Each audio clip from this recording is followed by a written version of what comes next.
Is half wave rectifier in MATLAB Simulink software. हम half wave rectifier को MATLAB Simulink software में perform करेंगे, उसको बिल्डअप करेंगे, फिर हम चेक करेंगे कि उसके आउटपुट वेवफॉर्म्स कैसे आते हैं। ठीक है, पहले हम उसको थोड़ा बहुत थ्योरी डिस्कस करेंगे, बाद में हम सिस्टम की हेल्प से उसको परफॉर्म करेंगे। तो सबसे पहले हम ये डिस्कस कर लेते हैं कि रेक्टिफायर होता क्या है। बेसिकली रेक्टिफायर हमारे पास एक ऐसा सर्किट है जिसमें हम एसी वेवफॉर्म को डीसी वेवफॉर्म में कन्वर्ट करते हैं। ठीक है, एसी वेवफॉर्म हमारे पास कुछ इस तरह से होती है। ठीक है, और ये एक पीरियोडिकली वेवफॉर्म है जिसमें आपके पास पॉजिटिव और नेगेटिव दोनों ही साइकिल्स आपके पास अवेलेबल है। उसके बाद एक रेक्टिफायर सर्किट होता है जो इस एसी वेवफॉर्म को चेंज करके डीसी वेवफॉर्म में, यहाँ पे आप देख सकते हो कि आपके पास आउटपुट में एक डीसी वेवफॉर्म मिल रहा है, बट ये हमारे पास प्योर डीसी वेवफॉर्म नहीं है। ठीक है, तो रेक्टिफायर की हेल्प से हम प्योर डीसी वोल्टेज अचीव करना हमारे लिए थोड़ा सा मुश्किल है। इन एक्स्ट्रा हमें फिल्टर सर्किट्स की नीड होती है जो उसको प्योर डीसी में कन्वर्ट कर देते हैं। ठीक है, तो ये प्योर डीसी नहीं है, एक पल्सेटिंग डीसी है, इसलिए हम इसको मतलब ये पल्सेटिंग डीसी है, प्योर डीसी हमारे पास नहीं है। अगर आपको प्योर डीसी चाहिए तो फिर आपको फिल्टर्स की हेल्प करनी पड़ेगी। ठीक है, ये हमारे पास एक सर्किट डायग्राम है हाफ वेव रेक्टिफायर का। जैसे कि आप लोग देख पा रहे हैं यहाँ पे हमारे पास सोर्स वोल्टेज है, एक सोर्स एसी वोल्टेज है, एक डायोड को हमने एसी वोल्टेज के साथ सीरीज में कनेक्ट किया है, और सिंप्लिसिटी के लिए अभी हमने एक आर लोड यहाँ पे लिया हुआ है। बेसिकली एक प्योर रेजिस्टिव लोड है। ठीक है, तो जो हमारे पास सोर्स वोल्टेज है उसको हमने वीएस से डिनोट किया है। वीडी हमारे पास डायोड के अक्रॉस जितना वोल्टेज है वो वीडी से हमने शो किया है। वी नॉट हमारे पास आउटपुट में जितना वोल्टेज है हमने उसको वी नॉट से शो किया, और आर हमारे पास रेजिस्टेंस है। आई नॉट हमारे पास आउटपुट में जो हमें करंट मिलेगा उसको हमने आई नॉट से डिनोट किया हुआ है। तो अगर हम बात करें डायोड की, बेसिकली डायोड या फिर कोई भी सेमीकंडक्टर डिवाइस क्या होता है, उसकी वर्किंग क्या होती है, हम पहले उस पर थोड़ा सा डिस्कस कर लेते हैं। यहाँ पे हमारे पास जो भी सेमीकंडक्टर डिवाइसेस है उसके सिर्फ दो ही ऑपरेशन होते हैं, या तो वो एज अ ऑन स्टेट में रहेगा या फिर वो एज अ ऑफ स्टेट में रहेगा वो। ठीक है, दो ही कार्य वो कर सकता है। तो ऑन या ऑफ स्टेट में जब भी कोई भी डायोड हमारे पास या डायोड या फिर कोई भी सेमीकंडक्टर डिवाइस ऑन स्टेट में रहेगा, उस टाइम पे आइडियली उस स्विच के अक्रॉस जो वोल्टेज होगा वो होगा जीरो, क्योंकि वो एज अ शॉर्ट सर्किट की तरह बिहेव करेगा। ठीक है, और करंट जो होगा उस स्विच के अक्रॉस कोई फाइनाइट वैल्यू पे होगा, क्योंकि वो एज अ पाथ यहाँ पे बनाएगा कि करंट यहाँ से फ्लो होके इनपुट के से आउटपुट की तरफ फ्लो होगा। तो इनिशियली ये एज अ शॉर्ट सर्किट की तरह बिहेव करेगा, तो आपके पास जो वोल्टेज होगा वो जीरो होगा, बट करंट की कोई ना कोई फाइनाइट वैल्यू रहेगी। ठीक है, सिमिलरली अगर हम बात करें कि ऑफ स्टेज में हमारे पास क्या होगा, ऑफ स्टेज में कोई भी सेमीकंडक्टर स्विच हमारे लिए ओपन सर्किट की तरह बिहेव करेगा। ओपन सर्किट का मीनिंग है कि आपके पास जो आउटपुट जो स्विच के अक्रॉस वोल्टेज रहेगी वो कोई फाइनाइट वैल्यू पे रहेगी, बट करंट की वैल्यू हमारे पास क्या होगी, जीरो। कोई भी करंट की वैल्यू हमारे पास नहीं होगी। ठीक है, तो अगर हम आगे इसमें और भी कैलकुलेशन करते हैं, अगर सपोज हमें किसी भी स्विच के अक्रॉस पावर लॉस कैलकुलेट करना है, तो आप देख सकते हैं कि स्विच की हमारे पास दो ही स्टेज हैं, आइदर ऑन और ऑफ। ठीक है, तो स्क्रीन आ गई, अब आप यहाँ से बैठ भी सकते हो, चेयर लेके अब आप बैठ जाओ। नहीं बैठ जाओ अब आप थोड़ा सा, क्योंकि अभी तो पहली स्लाइड है। वो तो कर दिया। ठीक है, अब स्क्रीन और आप अब दोनों लोग स्क्रीन का मेन कर लिया मैंने। हाँ, ठीक है, जो करना स्क्रीन चल भी रही है बहुत ज्यादा देर का, हाँ चल भी रही है, उसको वहां से निकाल दो। अगर मानो उनकी रिक्वायरमेंट होगी सिर्फ स्क्रीन चाहिए तो हम स्क्रीन दे देंगे, आपकी वॉइस है ही उसमें। ठीक है, ठीक है, बच्चों की भी आ गई है, बच्चों की भी आ गई, अब आप समझो। बैठना है आपको? नहीं बैठना। ठीक है, पीछे से हम लोग भी आ जाएंगे बैकग्राउंड में। नहीं वो अब मैं वो शिफ्ट करती रहूंगी, मुझे मेन स्क्रीन जो चाहिए तो मिल ठीक है। तो आइडियली चलो स्टार्ट कर। तो आइडियली हमारे पास स्विच की दो ही स्टेज है, आइदर ऑन और ऑफ। ठीक है, जैसा कि यहाँ पे हमने बताया कि ऑन स्टेज में आपके पास वोल्टेज जीरो है, करंट की कोई फाइनाइट वैल्यू है। ऑफ स्टेज में करंट की वैल्यू जीरो है, वोल्टेज कोई फाइनाइट वैल्यू है। अगर मैं यहाँ पे पावर लॉस कैलकुलेट करता हूँ स्विच के अक्रॉस, तो पावर हमारे पास क्या होता है, V into I, this is the power. ठीक है, तो दोनों ही केसेस में, एक केस में करंट जीरो, एक केस में वोल्टेज जीरो है, तो पावर लॉस कितना मिलेगा, जीरो। आइडियली हमें पावर लॉस जीरो मिलना चाहिए, बट ऐसा होता नहीं है प्रैक्टिकल सर्किट्स में, क्योंकि जब हमारे पास जो कोई भी सेमीकंडक्टर डिवाइसेस है, स्विच है, जब वो ऑन स्टेज में भी होगा, कंडक्टिंग स्टेज में भी होगा, तब भी हमारे पास कोई ना कोई फॉरवर्ड वोल्टेज ड्रॉप होता है आइडियल, ठीक है। फॉरवर्ड वोल्टेज ड्रॉप होता है, वो जीरो ना होके उसकी कोई फाइनाइट वैल्यू होती है, कम होता है, बहुत लो वैल्यू को होता है, बट जीरो नहीं होता है। जीरो ना होने की वजह से हमें कोई ना कोई पावर लॉस मिलता है एक प्रैक्टिकल केस में। जब भी हम कोई भी रेक्टिफायर या कोई कन्वर्टर डिजाइन करेंगे तो उस केस में हमें पावर लॉस मिलता है, जीरो नहीं मिलता है, बट आइडियली वो जीरो होना चाहिए, ठीक है। तो अभी क्योंकि हम यहाँ पे डायोड यूज कर रहे हैं, तो अगर हम डायोड की बात करें तो डायोड का सिंबल कुछ इस तरह से होता है। एक टू टर्मिनल डिवाइस है, एक टर्मिनल एनोड है, एक टर्मिनल कैथोड है, ठीक है। डायोड में अगर हम और डिटेल में डिस्कस करें तो डायोड की भी दो ही स्टेज होती है, आइदर वो ब्लॉकिंग स्टेज में काम करेगा ऑफ स्टेज में, या फिर कंडक्शन स्टेज में कि ऑन स्टेज में काम करेगा। तो डायोड की जो ऑन होने की कंडीशन है वो ये है कि जब एनोड का वोल्टेज कैथोड के वोल्टेज से ज्यादा हो जाएगा तब वो कंडक्शन मोड में चला जाएगा, ठीक है, यानी कि वो कंडक्ट करेगा।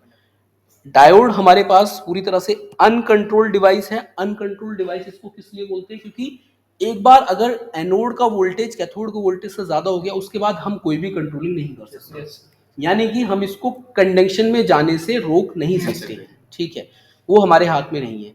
सिर्फ और सिर्फ कंडक्शन में जाने से इसको रोक सकता है कि जब एनोड का वोल्टेज कैथोड के वोल्टेज से कम हो जाएगा, वो इसकी ब्लॉकिंग स्टेज रहेगी। उस टाइम पे सारे के सारे वोल्टेज को ब्लॉक कर देगा, कोई भी करंट को पास नहीं करेगा। तो ये हमारे पास डायोड का सिंबल है। एक्चुअल में डायोड हमें कुछ इस तरह से दिखता है। सेम यहाँ पे भी आप देख सकते हो कि दो टर्मिनल हैं, ये वाला एनोड और ये वाला कैथोड, ठीक है। हमारे पास बहुत सारे डायोड्स प्रैक्टिकली भी अवेलेबल हैं, और जैसे हमारे पास एक N4007 का डायोड है। बहुत सारी रेंजेस में हमारे पास जो भी डायोड्स हैं वो अवेलेबल है, उनकी करंट रेटिंग और उनकी वोल्टेज रेटिंग हमारे पास एक वाइड रेंज में डायोड अवेलेबल हमारे पास है। तो स्मॉल डायोड की बात करें तो कुछ इस तरह से हमें दिखता है। तो आगे अगर हम फर्दर बात करें कि वर्किंग की, कि एक हाफ वेव रेक्टिफायर किस तरह से वर्क कर सकता है या वो किस तरह से वर्क करेगा, तो सर्किट हम ऑलरेडी डिस्कस कर चुके हैं कि ये हमारे पास सोर्स वोल्टेज है, उसके बाद ये डायोड है, डायोड के अक्रॉस वोल्टेज, करंट और यहाँ पे आउटपुट वोल्टेज।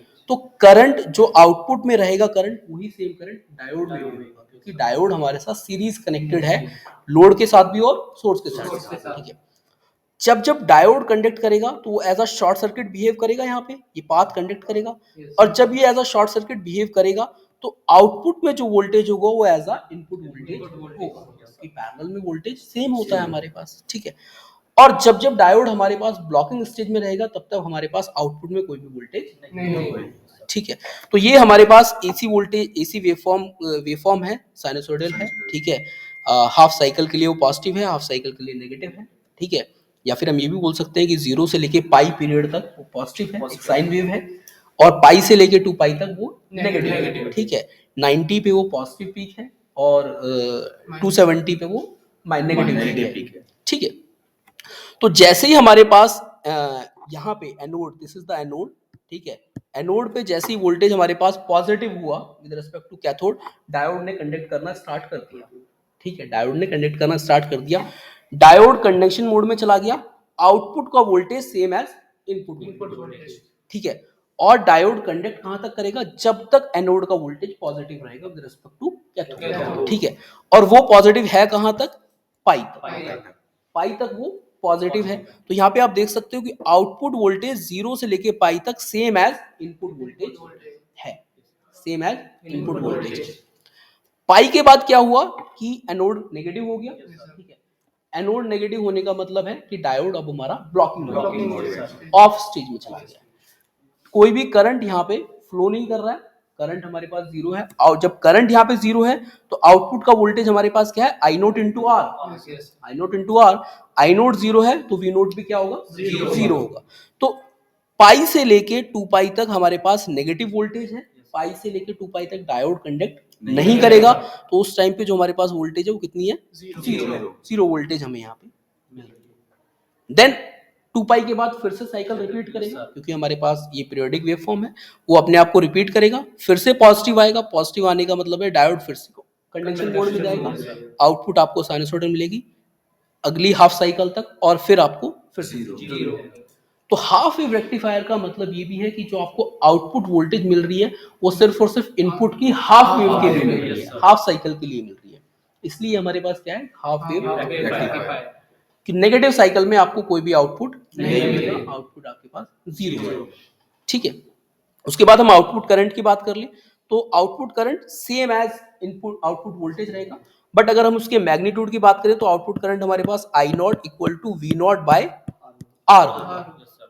तो उसका पीक कहीं ना कहीं वी नॉट से कम ही होगा। ठीक है, उसका पीक वी नॉट के बराबर तभी हो सकता है जब आर की वैल्यू 1 हो। ठीक है, तो अगर 1 से ज्यादा रेजिस्टेंस है तो करंट का मैग्नीट्यूड वोल्टेज के मैग्नीट्यूड से कम रहेगा, बट उसका wave shape same as voltage की तरह रहेगा। तो यहाँ पे हमने देखा भी कि जो वेवफॉर्म है हमारे पास पॉजिटिव साइकिल के लिए हमें मिल रही है सेम एज इनपुट वोल्टेज, तो करंट का वेव शेप भी सेम रहेगा sinusoidal for the positive half cycle. Negative half cycle के लिए वोल्टेज आपके पास जीरो है क्योंकि डायोड कंडक्ट नहीं कर रहा है, करंट जीरो है, तो यहाँ पे पास करंट की वैल्यू भी यहाँ पे क्या आ रही है, जीरो। ठीक है, देन साइकिल फिर से रिपीट करेगी तो पॉजिटिव के लिए डायोड कंडक्ट करेगा, आउटपुट में करंट मिलेगा साइनसोइडल, देन फिर से जीरो। ठीक है, अगर हम डायोड करंट की बात करें तो जैसा कि मैंने आपको बताया था कि यहाँ पे जो करंट है आउटपुट करंट और डायोड के अक्रॉस जो करंट है वो सेम है क्योंकि सीरीज सर्किट है, तो आउटपुट करंट और डायोड करंट की वेव शेप बिल्कुल सेम है। ठीक है, पॉजिटिव के लिए कंडक्ट करेगा, देन फिर zero, then conduction, then zero. ठीक है, तो इस वाली साइकिल के लिए हमारे पास डायोड ऑन है, इस वाली साइकिल के लिए डायोड ऑफ है। अब अगर हम डायोड वोल्टेज की बात करें, ठीक है, तो आइडियली हमारे पास क्या है कि इतने पीरियड के लिए जीरो से लेके पाई तक के लिए हमारे पास डायोड कंडक्ट कर रहा है, तो जीरो से लेके पाई के लिए डायोड कंडक्ट कर रहा है। जब डायोड कंडक्ट करेगा तो वोल्टेज कितना होगा, जीरो होना चाहिए वो। ठीक है, तो यहाँ पे इसीलिए वो आपको क्या दिखाई दे रहा है, जीरो। ठीक है, अब जब डायोड ब्लॉकिंग मोड में चला गया क्योंकि वो नेगेटिव वोल्टेज को ब्लॉक कर रहा है, तो आउटपुट में अब आपको क्या मिलेगा, डायोड के अक्रॉस वोल्टेज नेगेटिव वोल्टेज, क्योंकि वो नेगेटिव वोल्टेज को ब्लॉक कर रहा है। सेम अगली साइकिल आएगी, फिर वो कंडक्शन मोड में जाएगा तो वोल्टेज हमारे पास जीरो होगी और देन उसके बाद ब्लॉक करेगा। तो ये हमारे पास सारी वेवफॉर्म्स हैं, सोर्स वोल्टेज है, आउटपुट वोल्टेज है, आउटपुट करंट है, डायोड करंट है और डायोड वोल्टेज। ठीक है, उसके बाद अब अगर हम बात करें प्रैक्टिकल रेक्टिफायर की, क्योंकि जैसा कि अभी हमने आपको बताया कि आइडियली तो हमारे पास वोल्टेज जीरो होना चाहिए जब कंडक्शन मोड में डायोड चला जाएगा, बट ऐसा होता नहीं है, हर डिवाइस का कोई ना कोई फॉरवर्ड वोल्टेज है। तो हमारे पास प्रैक्टिकल केस में कोई भी रेक्टिफायर है वो किस तरह से काम करेगा। ठीक है, तो यहाँ पे हमने वही दिखाया, देखो यहाँ पे आपके पास जो सिग्नल दिख रहे हैं, एक ब्लैक कलर में, एक रेड कलर में और एक पिंक कलर में। ठीक है, ब्लैक कलर वाला हमारे पास सोर्स वोल्टेज है, ठीक है, पिंक कलर वाला हमारे पास आउटपुट करंट है और रेड कलर वाला हमारे पास आउटपुट वोल्टेज। ठीक है, क्योंकि हमारे पास डायोड में फॉरवर्ड वोल्टेज ड्रॉप होता है, इट वेरीज फ्रॉम 0.3 से लेके 0.7 के अराउंड से वेरी करता है, डिपेंड करता है कि किस मटेरियल का डायोड आपके पास बना हुआ है, किस भी सेमीकंडक्टर मटेरियल का डायोड आपके पास बना हुआ है। तो जब हमारे पास डायोड कंडक्शन मोड में जाएगा, इस वाली जीरो से लेके पाई तक डायोड कंडक्ट कर रहा है, डायोड कंडक्ट कर रहा है, आउटपुट वोल्टेज भी सेम एज इनपुट वोल्टेज है, बट आपके पास यहाँ पे आउटपुट वोल्टेज अब क्या होगा, V out is equals to V S minus V D, क्योंकि डायोड के अक्रॉस जो ड्रॉप है वो भी हमें माइनस करना पड़ेगा। तो इसीलिए अब आप देख सकते हो यहाँ पे कि जो आपके पास आउटपुट और इनपुट वोल्टेज है वो एग्जैक्टली सेम नहीं है, एग्जैक्टली सेम नहीं है, थोड़ा सा डिफरेंस आपको यहाँ पे दिख रहा है कि आउटपुट वोल्टेज इनपुट वोल्टेज से कंडक्शन टाइम में थोड़ा सा कम है। वो डिपेंड करेगा कि कितना फॉरवर्ड वोल्टेज ड्रॉप आपके पास है। तो ये जो गैप आप यहाँ पे देख रहे हो ये फॉरवर्ड वोल्टेज ड्रॉप है डायोड का। ठीक है, सेम ब्लॉकिंग मोड में जाएगा तो अब आप यहाँ पे देख रहे हो कि इनपुट वोल्टेज तो है लेकिन आउटपुट वोल्टेज नहीं है। ठीक है, सिमिलरली करंट का मैग्नीट्यूड जैसा कि मैंने आपको बताया कि आई नॉट हमारे पास होगा वी नॉट बाय आर। ठीक है, तो उसका जो मैग्नीट्यूड है वो करंट वोल्टेज के मैग्नीट्यूड से कम होगा। ठीक है, तो यही चीज अगर आप थोड़ा सा और जूम आउट करके देखोगे यहाँ पे तो हमें क्या पता लग रहा है कि देखो रेड वाला आपके पास आउटपुट वोल्टेज है, पिंक वाला सॉरी आउटपुट वोल्टेज रेड वाला है, पिंक वाला आउटपुट करंट है और ब्लैक वाला आपके पास इनपुट वोल्टेज है। तो इनपुट वोल्टेज आपके पास जीरो क्रॉसिंग यहाँ हो रहा है, ठीक है, लेकिन आउटपुट वोल्टेज आपके पास जीरो यहीं हो जा रहा है। पहले ये हुआ किस लिए क्योंकि जैसे ही इनपुट वोल्टेज 0.7 से नीचे जाएगी तो डायोड तभी ऑफ हो जाएगा। आइडियली तो उसको तब ऑफ होना चाहिए जब वो नेगेटिव जाएगा, लेकिन प्रैक्टिकल केस में आपके पास डायोड तभी ऑफ हो जाएगा जब आपके पास इनपुट वोल्टेज 0.7 से नीचे चली जाएगी। तो यही वो टाइम है, जैसा कि आप यहाँ पे देख भी सकते हो कि इसी टाइम पे यहाँ पे 0.7 से नीचे गया इनपुट वोल्टेज, डायोड आपके पास ऑफ हो गया, आउटपुट वोल्टेज आपके पास जीरो आ गया, जबकि एक्चुअल में इनपुट वोल्टेज जीरो यहाँ हो रहा है लेकिन आउटपुट वोल्टेज जीरो। तो प्रैक्टिकल केसेस में ऐसा ही होता है, डायोड पूरी तरह से कंडक्ट नहीं करता है पूरी साइकिल के लिए, 0.7 के बाद ही कंडक्शन स्टार्ट होगा और 0.7 से नीचे कंडक्शन बंद हो जाएगा, उसी बीच में वो कंडक्ट करेगा। मैग्नीट्यूड भी उसका सेम एज इनपुट वोल्टेज नहीं होगा, ठीक है। तो ये प्रैक्टिकल रेक्टिफायर का केस है हमारे पास। अब अगर हम बात करें इसमें थोड़ा सा कैलकुलेशन अगर हमारे पास होती है कि एवरेज वोल्टेज और आरएमएस वोल्टेज हम कैलकुलेट करते हैं, ठीक है। तो आउटपुट वोल्टेज का हमें आरएमएस एवरेज वैल्यू अगर हमें कैलकुलेट करना है तो ये हमारे पास वेवफॉर्म है 0 से पाई तक, उसका नेचर साइनसोइडल है, पाई से 2 पाई तक वो जीरो है। तो एवरेज वोल्टेज कैलकुलेट करने का हमारे पास जो फॉर्मूला है वो है 1/t, t is the time period, integrate करेंगे उसको 0 से लेके t और एक्चुअल जो भी वैल्यू है d omega T, omega T हमारे पास यहाँ पे टाइम रेफरेंस, ठीक है। तो v हमारे पास क्या है, vm sin ओमेगा टी, क्योंकि इसका नेचर एज अ साइनसोइडल है तो ये vm sin ओमेगा टी है। टाइम पीरियड, अब टाइम पीरियड बहुत मेन है कि हमें किसी भी वेव शेप का टाइम पीरियड कैलकुलेट करना है। टाइम पीरियड मतलब अगर सिंपल लैंग्वेज में उसको बोला जाए, जब भी कोई वेव फॉर्म जिस भी मोमेंट पे अपने आप को रिपीट करना स्टार्ट कर दे वो उसका टाइम पीरियड। तो ये वेव फॉर्म अपने आप को रिपीट करना शुरू करती है 2 पाई पे, तो 0 से लेके 2 पाई तक ये एक साइकिल कंप्लीट करती है, ये इसका टाइम पीरियड। यहाँ पे हमने लिखा 1/2 पाई। अब क्योंकि पाई से लेके 2 पाई तक इसकी वैल्यू 0 है, तो इस बीच में इंटीग्रेट करने की कोई हमें नीड नहीं है, इसलिए हम इंटीग्रेट करते हैं 0 से लेके पाई तक। 0 से लेके पाई तक इसकी वैल्यू है Vm sin ओमेगा टी, तो हमने यहाँ पे लिखा Vm sin omega T, integrate करेंगे with respect to omega T. तो साइन का इंटीग्रेशन माइनस कॉस, लिमिट आ गई 0 से लेके पाई, 2 पाई बाहर आ गया, Vm हमने बाहर ले लिया, Vm/2 पाई। उसके बाद cos 0 माइनस cos पाई, cos 0 की वैल्यू 1, पाई की वैल्यू -1, 1 माइनस -1, 2 से 2 कैंसिल हुआ, वैल्यू में मिली Vm/पाई। यानी कि एवरेज वैल्यू जो हमारे पास होती है हाफ वेव रेक्टिफायर की, वो होती है Vm/पाई, ठीक है। सिमिलरली अगर हमें आरएमएस वैल्यू कैलकुलेट करनी है तो उसका जो हमारे पास मेथड होता है वो ये होता है अंडर रूट में 1/t, 0 से लेके t तक इंटीग्रेट करेंगे v²d, ये हमारे पास आरएमएस वैल्यू कैलकुलेट करने का फॉर्मूला है। तो सेम हमारे पास टाइम पीरियड 2 पाई है, इंटीग्रेट करेंगे 0 से लेके पाई तक, क्योंकि पाई से लेके 2 पाई तक इसकी वैल्यू 0 है, अगर कोई वैल्यू हमें मिलती तो हम 2 पाई तक ही इंटीग्रेट करते, तो इसलिए यहाँ पे 0 से लेके पाई तक हमने इंटीग्रेट करा है। और Vm साइन ओमेगा टी को हमने स्क्वायर किया है, तो ये बना Vm का square sine square omega T, Vm square हमने बाहर ले लिया, साइन स्क्वायर ओमेगा टी की वैल्यू होती है 1/cos 2 ओमेगा टी बाय 2, ठीक है। 2 बाहर आ गया, 2 मल्टीप्लाई बाय 2 4 हो गया, 4 पाई Vm square 1 minus cos 2 omega T, इसका हमने इंटीग्रेट करा है तो हमें मिला 1, 0 से लेके पाई तक हम इसकी लिमिट लगाएंगे, साइन 2 ओमेगा टी बाय 2, 0 से लेके पाई तक। फर्दर सॉल्व करेंगे, pi minus 0, sine 2 pi by 2, sine 0/2, sine 2 pi की वैल्यू भी 0, साइन 0 की वैल्यू भी 0, सब 0 हो गया, पाई बचा, पाई से पाई कैंसिल हो गया। अब यहाँ बचा अंडर रूट में Vm square by 4, under root से जब आप बाहर आओगे तो बचेगा Vm/2, तो यानी कि आरएमएस वैल्यू होती है हाफ वेव रेक्टिफायर की Vm/2, ठीक है भाई। फर्दर हमने एक एग्जांपल लिया है, इसी एग्जांपल को हम मैटलैब में भी सॉल्व करके देखेंगे और हम ये वेरीफाई करेंगे कि एक्चुअल में क्या जो मैटलैब वाला सॉफ्टवेयर है वो ठीक काम कर रहा है कि नहीं कर रहा है, या हमारे जो रिजल्ट्स हैं वो सेम आ रहे हैं कि नहीं आ रहे। तो इस केस में हमने एक हाफ वेव रेक्टिफायर लिया है जिसकी इनपुट वोल्टेज 230 वोल्ट है, और नॉर्मली हमने आर लोड लिया है तो हमें आर लोड ही लेना है, और हमने आरएमएस वैल्यू और output voltage average value calculate करनी है। अब इस तरह के क्वेश्चंस में जब भी हमारे पास इनपुट वोल्टेज दी जाती है तो ये हमारे पास आरएमएस वैल्यू है, this is the RMS value 230 volt. 230 volt का हमारे पास आरएमएस है इनपुट वोल्टेज। अगर हमें इसका पीक निकालना है तो ये हमारे पास हो जाएगा, क्योंकि पीक हमें वीएम चाहिए, हमें दोनों ही फॉर्मूले में वीएम चाहिए, यहाँ पे भी Vm/2 और वहां पे भी Vm/पाई, Vm/पाई, तो दोनों ही केसेस में हमें Vm की वैल्यू चाहिए। तो यहाँ से हम Vm कैलकुलेट कर लेंगे, Vm की हमारे पास वैल्यू होती है Vrms × √2, तो जब आप 230 में √2 का मल्टीप्लाई करोगे तो आपको मिलेगा 325.26 वोल्ट। उसके बाद एवरेज वैल्यू का हमारे पास फॉर्मूला है Vm बाई पाई।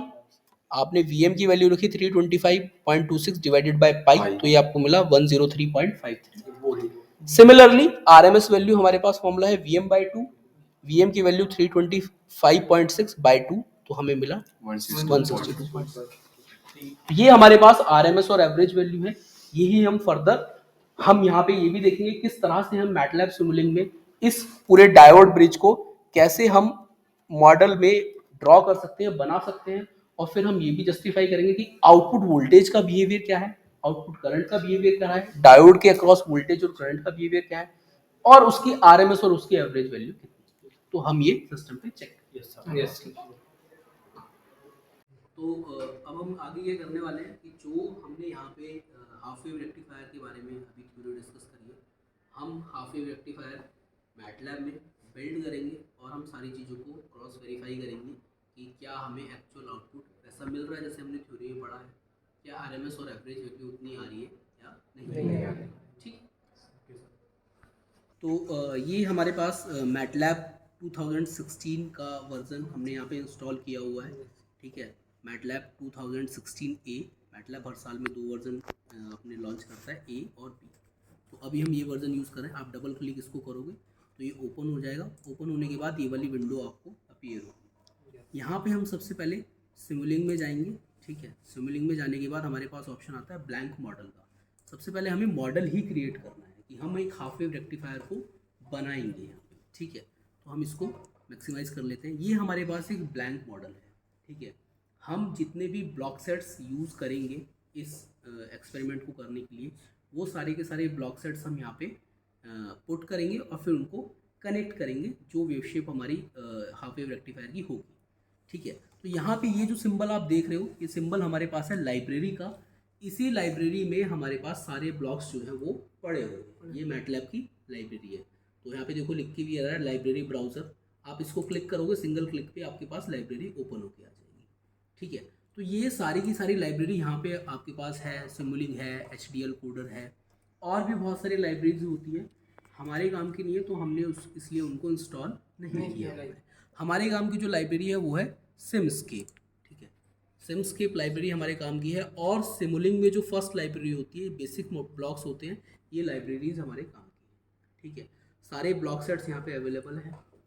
और उन ब्लॉक सेट्स के अंदर भी और भी ब्लॉक्स हैं। जैसे मैं आपको सिमस्केप के अंदर आप देखोगे कि यहाँ पे आपके पास इलेक्ट्रॉनिक्स का एक ब्लॉक है, तो पैसिव डिवाइसेस हैं, सेमीकंडक्टर डिवाइसेस हैं, और उसके बाद ये लाइब्रेरी है, इसमें मैग्नेटिक, मैकेनिकल और थर्मल, इन सब के ब्लॉक यहाँ पे हैं, इलेक्ट्रिकल के यहाँ पे हैं। जब आप और डबल क्लिक करके अंदर जाओगे, एलिमेंट्स हैं, सेंसर्स हैं।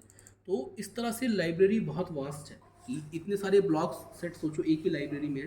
तो ऐसे हमारे पास बहुत सारे ब्लॉक सेट्स हैं जिनमें हमारे पास एलिमेंट्स पड़े हुए। तो ब्लॉक सेट पे पहुंचने के लिए जो सबसे आसान तरीका है, ये जो ऊपर वाला ब्लॉक है, ये सर्च बार है कि आप डायरेक्टली यहाँ पे सर्च कर सकते हो। बट आपको ये पता होना चाहिए कि मैटलैब में वो ब्लॉक सेट किस नाम से अवेलेबल है। ठीक है, तो मैं एक एक करके ये भी बताता जाता हूँ कि आपको उस हाफ वेव रेक्टिफायर को परफॉर्म करने के लिए किन किन ब्लॉक सेट्स की ज़रूरत पड़ेगी, और मैं उनको ऐड भी करता रहूँ। तो सबसे पहले हमें सोर्स चाहिए, एक सिंगल फेज सोर्स। तो सिंगल फेज सोर्स हमारे पास पड़ा हुआ है AC वोल्टेज सोर्स के नाम से। ठीक है, तो हम इस पर डबल क्लिक करेंगे तो यहाँ पे हमारे पास ब्लॉक सेट्स आ जाएंगे। जो ब्लैक वाले सिमस्केप वाली लाइब्रेरी के, हम उन्हीं ब्लॉक सेट्स को यूज़ करेंगे, बाकी ब्लॉक सेट्स को यूज़ नहीं करेंगे, तो दूसरी लाइब्रेरी के हैं। तो यहाँ पे आप जब राइट क्लिक करोगे तो सबसे पहला ऑप्शन आएगा add block to model untitled, यानी कि हमने अभी कोई नाम नहीं दिया इसलिए वो अनटाइटल्ड दिखा रहा है। हम इस पर क्लिक कर देंगे तो ये जो ब्लॉक सेट है हमारा इस ब्लैंक मॉडल में आ जाएगा। हम इसको कहीं पे भी प्लेस कर सकते हैं। ठीक है, तो एक हमें चाहिए AC वोल्टेज सोर्स, दूसरा हमें चाहिए डायोड। डायोड बेसिकली हमें चाहिए, तो हम लिखेंगे डायोड। तो यहाँ पे हमारे पास डायोड का ब्लॉक सेट है, वो ये है। इसको हम राइट क्लिक करके ऐड टू मॉडल करेंगे। देन फिर हमें लोड चाहिए, RL लोड हम ले रहे हैं। तो हमारे पास मैटलैब में R लोड करके कोई चीज़ नहीं है, हमारे पास कंबाइन में लोड है RLC। तो ये हमारे पास RLC ब्रांच है, या लोड हम दोनों में से कोई भी ले सकते हैं। तो राइट क्लिक करेंगे हम इसको, ऐड टू मॉडल। उसके बाद हमें जो ज़रूरत पड़ती है हमें करंट मेजर करना है वोल्टेज, तो हमें मेजरमेंट चाहिए करंट मेजरमेंट और वोल्टेज में। तो यहाँ पे हमारे पास कोई भी एमीटर करके ब्लॉक नहीं है, जो ब्लॉक है वो है करंट मेजरमेंट। तो हम राइट क्लिक करके ऐड करेंगे। सिमिलरली हम वोल्टेज मेजरमेंट, तो वोल्टेज मेजरमेंट हमारे पास मिल गया है। ठीक है, अब एक चीज़ की जो हमें ज़रूरत पड़ेगी कि हम वेव शेप कहाँ देखेंगे। तो वेव शेप देखने के लिए हमारे पास यहाँ पे एक ब्लॉक सेट अवेलेबल है जो है स्कोप। स्कोप बेसिकली वो वेव शेप आपको दिखाएगा। तो ये स्कोप को हम ऐड करेंगे। ठीक है, और इसके बाद हम वापस से अपने ब्लैंक मॉडल पे जाएंगे। जब भी आप ब्लॉक्स ऐड करते हो वो एक के ऊपर एक, एक के ऊपर एक ऐड हो जाते हैं। हम सभी ब्लॉक्स को अलग कर लेंगे।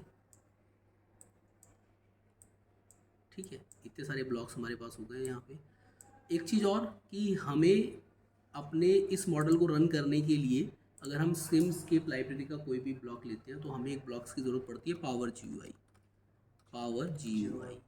ठीक है, पावर जीयूआई बेसिकली क्या काम करता है कि जब हम इस मॉडल को रन करेंगे तो सबसे पहला जो बेसिक ये हमें एक फैसिलिटी देता है वो ये देता है कि हम इस मॉडल को कंटिन्यूस डिस्क्रीट या फेजर में किसी में भी रन कर सकते हैं। ठीक है, कंटिन्यूस ऑपरेशन में रन कर सकता है या वो डिस्क्रीट ऑपरेशन यानी कि डिजिटल ऑपरेशन में। डिजिटल बेहतर होता है, तो हम कोशिश यही करते हैं कि जब भी आपके पास कुछ हाई फ्रिक्वेंसी पे आप जाते हो तो आप डिस्क्रीट सिस्टम को यूज़ करो। ठीक है, जैसे ही आप डिस्क्रीट को सेलेक्ट करोगे तो यहाँ पे वो सैम्पल टाइम पूछेगा कि वो एक सैंपल कितने टाइम में कलेक्ट करें। तो आप बाय डिफ़ॉल्ट इसको 50e⁻⁻6 होता है ये भी रख सकते हो। तो इसको आप ओके कर दो और इसको आप किसी भी कोने में पुट कर सकते हो। इसका कहीं कोई कनेक्शन नहीं होगा। उसके बाद जब आप हार्मोनिक्स एनालिसिस वगैरह भी करते हो तो वो ऑप्शन भी इसमें ही अवेलेबल होता है पावर जीयूआई में। जैसे टूल्स में आप जाओगे तो FFT एनालिसिस है यहाँ पे, तो हार्मोनिक्स अगर कोई एसी वेवफॉर्म है उसमें आपको हार्मोनिक्स कैलकुलेट करना है तो वो ऑप्शन भी यहाँ पे होता है हमारे पास। तो इस ब्लॉक सेट को हमें रखना ही रखना है, इसको नहीं रखोगे तो आपका एरर शो करेगा। तो सर कनेक्ट करने की जरूरत नहीं, नहीं इसकी है, कोई लेकिन जरूरत सिर्फ वहाँ होना चाहिए मॉडल में। ठीक है, अब हम देखो कनेक्शन करते हैं। सबसे पहले कि जैसा कि हमने यहाँ पे भी डिस्कस किया था कि हमारे पास हाफ वेव रेक्टिफायर का जो स्ट्रक्चर वो कैसा है कि हम डायोड लगाएंगे। हम यहाँ से कनेक्ट करते हो यहाँ पे रिलीज़ कर देंगे लेफ्ट क्लिक को, तो ये हमने कनेक्शन किया है। उसके बाद हमें करंट मेजरमेंट लगाना है क्योंकि हम करंट भी मेज़र करेंगे। करंट मेज़र करने के बाद हमें लोड लगाना है। अब अगर आपको ये वाला ब्लॉक रोटेट करना है तो इसके लिए सिंपल कंट्रोल R है, ये रोटेट हो जाएगा। डबल क्लिक करने के बाद आपको ऑप्शन मिलेगा। तो ब्रांच टाइप सेलेक्ट करने के लिए कह रहा है कि RLC आपको तीनों चाहिए कि नहीं चाहिए। बाय डिफ़ॉल्ट RLC होता है, अभी हमें सिर्फ R चाहिए तो हम R सेलेक्ट कर लेंगे। उसके बाद वो उसकी वैल्यू पूछ रहा है ओम्स में। ठीक है, तो यहाँ पे हम 5 ओम का एक रेजिस्टेंस ले लेते हैं। ठीक है, 5 ओम का रेजिस्टेंस हमने यहाँ पे इसके साथ कनेक्ट कर दिया एमीटर के साथ, और ये हमने सर्किट नेगेटिव साइड से न्यूट्रल से कंप्लीट कर दिया। ठीक है, तो आप देख सकते हैं कि आपका जो सर्किट है वो कंप्लीट हो गया है। अब क्योंकि आपको आउटपुट वोल्टेज भी मेज़र करनी है तो हम क्या कर सकते हैं, ये जो वोल्ट मीटर हमने लिया है इसको हम पैरेलल में लगाएंगे। तो ये हमने पैरेलल में कनेक्ट कर दिया है। ठीक है, अब एमीटर सीरीज़ में है, करंट बताएगा। अब यहाँ पे हम स्कोप में वेव शेप देख लें, तो स्कोप आउटपुट पे कनेक्ट कर लेंगे। सिमिलरली मुझे एक और स्कोप अगर चाहिए तो मैं या तो कंट्रोल-C कंट्रोल भी कर सकता हूँ, वरना राइट क्लिक को ड्रैग करके ड्रॉप कर दोगे तो इसकी कॉपी बन जाएगी। तो यहाँ पे हम ये भी कनेक्ट कर देते हैं। ठीक है, अब इसके बाद अगर जैसे मुझे डायोड के भी वोल्टेज और करंट मेज़र करने हैं, ठीक है, तो यहाँ पे सबसे पहले ऑप्शन तो हमें ये चेक करना है कि शो मेज़रमेंट पोर्ट, कि डायोड का मेज़रमेंट पोर्ट ओपन होना चाहिए। ठीक है, उसके बाद ये ओपन करने के लिए आप लाइब्रेरी में जाओगे, हमारे पास एक ब्लॉक होता है बस सेलेक्टर। तो आप बस लिखोगे तो यहाँ पे एक बस सेलेक्टर का ऑप्शन है, इसको हम ऐड करेंगे ब्लॉक में। ऐड करने के बाद आप इसको डायरेक्टली इसकी आउटपुट पे लगा देंगे। ठीक है, तो जब आप इसको डबल क्लिक करोगे तो बाय डिफ़ॉल्ट इसमें ये ऑप्शन होते हैं सिग्नल 1 सिग्नल 2 ऐड होते हैं, इनको हम रिमूव करेंगे। अब इस बस सेलेक्टर की इनपुट पे क्या क्या है, डायोड करंट और डायोड वोल्टेज, ये ऑटोमेटिकली दिखाएगा। हमें अगर दोनों चाहिए तो हम दोनों ले लेंगे, डायोड करंट डायोड वोल्टेज। ये इसी सीक्वेंस में वर्क करेगा। अगर आपका पहले डायोड करंट है तो पहले पोर्ट पे आपको डायोड करंट मिलेगा, फिर डायोड वोल्टेज और दूसरे पोर्ट पे डायोड वोल्टेज मिलेगा। ठीक है, तो हम इसको ओके कर देते हैं। फिर हम वापस से एक और स्कोप लगाते हैं यहाँ पे। तो स्कोप में अगर आपको मल्टीपल वो देखने हैं सिग्नल, तो राइट क्लिक करेंगे हम इसको, स्कोप को। राइट क्लिक करने के बाद signal and port, number of ports 2 कर सकते हो आप, कितने भी कर सकते हो आप। तो हम दोनों सिग्नल को यहाँ पे ऐड कर देते हैं, ठीक है। तो यहाँ पे देखो लिखा भी आया है, ये डायोड करंट है, डायोड वोल्टेज, ठीक है। तो उसके बाद हम यहाँ पे AC जो हमारे पास सोर्स है सिंगल फेज, इसको डबल क्लिक करके ओपन करेंगे। देखो बाय डिफ़ॉल्ट यहाँ पे 100 वोल्ट का पीक ले रहा है, क्योंकि हमें ये वाला एग्जांपल यहाँ पे फॉलो करना था। तो हमारे पास एग्जांपल में 230 वोल्ट RMS था, तो इसका पीक कितना बन जाएगा, 230 इंटू स्क्वायर रूट का लिखने का जो यहाँ पे तरीका होता है वो लिखते हैं हम SQRT इंटू 2, ठीक है। उसके बाद नेक्स्ट में वो फेस पूछ रहा है कि हमें 0 डिग्री पे चाहिए या थोड़ा डिले चाहिए, तो हमें 0 डिग्री पे चाहिए, कोई बात नहीं। फ्रीक्वेंसी हम 50 हर्ट्ज, ठीक है। सैंपल टाइम 0, ओके, ये हमने कर दिया। अब ये वाला जो ऑप्शन है यहाँ पे, ये है रन टाइम, कि अब जब हम इस मॉडल को रन करेंगे तो ये कितने सेकंड के लिए रन हो, ठीक है। तो बाय डिफ़ॉल्ट ये 10 होता है, आप 1 सेकंड या उससे कम भी टाइम रख सकते हो। तो हमने रखा है 0.1 सेकंड, ठीक है। 0.1 सेकंड के लिए हमने इसको रन किया है। अब यहाँ पे हम इसको रन कर सकते हैं, हमने इसको रन किया है, ये रन हो रहा है, रन कंप्लीट हो गया। आउटपुट वेव फॉर्म आप देख सकते हैं कि बिल्कुल वैसा ही आ रहा है जैसा हमने डिस्कस किया था, ठीक है। ये आउटपुट वोल्टेज है और ये आउटपुट करंट है, इसकी वेव शेप भी वैसे ही आ रही है, ठीक है। और ये हमारे पास डायोड वोल्टेज और डायोड करंट, क्योंकि हम 2 सिग्नल ले रहे हैं तो हम यहाँ पे इसको दोनों सिग्नल को अलग अलग देखते हैं, ठीक है। तो आप देख सकते हो जब डायोड कंडक्ट कर रहा है तो वो 0 वोल्टेज है, ठीक है। और जब वो कंडक्ट उस टाइम पे करंट है हमारे पास, लेकिन डायोड के अक्रॉस वोल्टेज 0, ठीक है। क्योंकि ये रियल टाइम सॉफ्टवेयर है तो बाय डिफ़ॉल्ट इसमें डायोड का फॉरवर्ड वोल्टेज 0.8 आ रहा है, ठीक है। 0.8, आप उसको 0.7 या 0.3 कुछ भी रख सकते हो, अगर आपको पता है वो कौन से मटेरियल का डायोड है। इसको आप ओके करोगे तो फिर से आपको रन करोगे तो यहाँ पे आप देख सकते हो कि जब डायोड आपका ऑफ रहेगा, जब डायोड आपका ऑफ रहेगा उस टाइम पे आप देखो आपको 0.7 वोल्ट के बाद ही वोल्टेज वो देना शुरू कर रहा है, उतना वो ब्लॉक कर रहा है, वो 0 नहीं है पूरी तरह से, 0.7 के अराउंड है ब्लॉकिंग मोड में, ठीक है। और सिमिलरली जैसे ही आप देखोगे, अगर मैं ये सारे सिग्नल यहाँ पे आप देखोगे तो यहाँ पे जो आउटपुट मिलना भी हमें शुरू होगा, यहाँ पे जब हमें आउटपुट मिलना शुरू होगा, अगर मैं इतने पोर्शन को आपको दिखाऊं,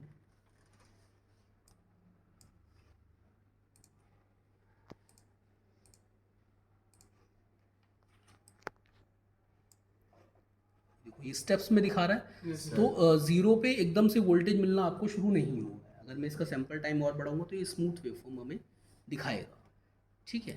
तो एकदम से आउटपुट जो है 0.7 के या 8 के बाद ही आना शुरू होगा, जब वो फॉरवर्ड अपने वोल्टेज ड्रॉप से ज़्यादा इनपुट सिग्नल होगा, ठीक है। और अभी अगर हमें इसका RMS वैल्यू देखना है तो हमारे पास RMS का भी एक ब्लॉक अवेलेबल है, तो हमने लिखा RMS, और यहाँ पे जो हमारे पास ब्लॉक सेट है RMS का वो ये वाला है, हम इसको ऐड करेंगे। एवरेज के लिए हमारे पास एक मीन ब्लॉक है, ठीक है, हम उसको ऐड करेंगे। तो आउटपुट वोल्टेज का हमें एवरेज और RMS देखना था, तो हम क्या कर सकते हैं, यहाँ से ये RMS है और ये एवरेज है, क्योंकि ये वैल्यू है कांस्टेंट सिग्नल आ सकता है, तो हमारे पास एक ब्लॉक सेट और होता है डिस्प्ले। तो हम डिस्प्ले भी लगा सकते हैं। डिस्प्ले आपको न्यूमेरिकल वैल्यू दिखाएगा, ग्राफ्स की फॉर्म में नहीं दिखाएगा, वो सिर्फ न्यूमेरिकल वैल्यूज़ को ही दिखाएगा, ठीक है। तो हम एक बार इसको रन करते हैं, तो देखो आपके पास जो RMS वैल्यू आ रही थी 162.63 आ रही थी, वहाँ कितनी आ रही है 159.7, और एवरेज वैल्यू आपके पास आ रही थी 103, वहाँ आ रही है 93, क्योंकि हमने यहाँ पे आइडियल केस लिया है, कोई भी ड्रॉप हमने एज्यूम नहीं किया, बट वो उसके अराउंड जो है आ रही है, ठीक है। एक सेकंड, अभी वो बिल्कुल भी नहीं है एग्जैक्ट वैल्यू, क्योंकि जब आप RMS वैल्यू करते हो तो उसको फंडामेंटल फ्रीक्वेंसी आपको बतानी पड़ती है। तो फंडामेंटल फ्रीक्वेंसी हमारे पास 50 हर्ट्ज है, यहाँ पे हमें 50 और यहाँ पे भी हमें 50 हर्ट्ज की वैल्यू दे दी, ठीक है। अब देखो 103 वो मैच हो रहा है यस सर। और 162.2 162.36 है, यहाँ पे 160.2 है। तो यानी कि आपकी थ्योरेटिकली और प्रैक्टिकली वैल्यू दोनों मैच हो रही है। एरर है वो किस लिए, क्योंकि यहाँ पे हमने डायोड का कोई भी फॉरवर्ड वोल्टेज ड्रॉप नहीं लिया है और यहाँ पे हमने डायोड का फॉरवर्ड वोल्टेज ड्रॉप लिया है। ठीक है, और अगर आप इन्हीं सब वेवफॉर्म्स को एक साथ भी देखना चाहते हो तो आप देख सकते हो। यहाँ पे नंबर ऑफ पोर्ट्स में आप मोर में जाके 4 पोर्ट्स आप ऐड कर सकते हो। ठीक है, और आप अगर इनपुट वोल्टेज भी आप देखना चाहते हो तो यहाँ पे आप देख सकते हो, बट पॉजिटिव नेगेटिव का आपको ध्यान रखना है। पॉजिटिव साइड ये है, ये फेज़ है और ये न्यूट्रल है। ठीक है, और स्कोप को आप थोड़ा बड़ा भी कर सकते हो। तो यहाँ पे ये इनपुट वोल्टेज हो गया, ये आउटपुट वोल्टेज हो गया, ये आउटपुट करंट हो गया है, ये डायोड करंट है। अगर मैं इसमें एक ब्लॉक और बढ़ा के एक पोर्ट मोर 5, और ये हमारे पास हो गया डायोड का वोल्टेज। ठीक है, और अब अगर मैं इसको रन करता हूँ तो यहाँ पे आप सारी चीज़ों को एक साथ देख सकते हो। ठीक है, तो ये आप जो वेवफॉर्म हमने यहाँ भी डिस्कस करी थी उससे भी आप मैच कर सकते हो।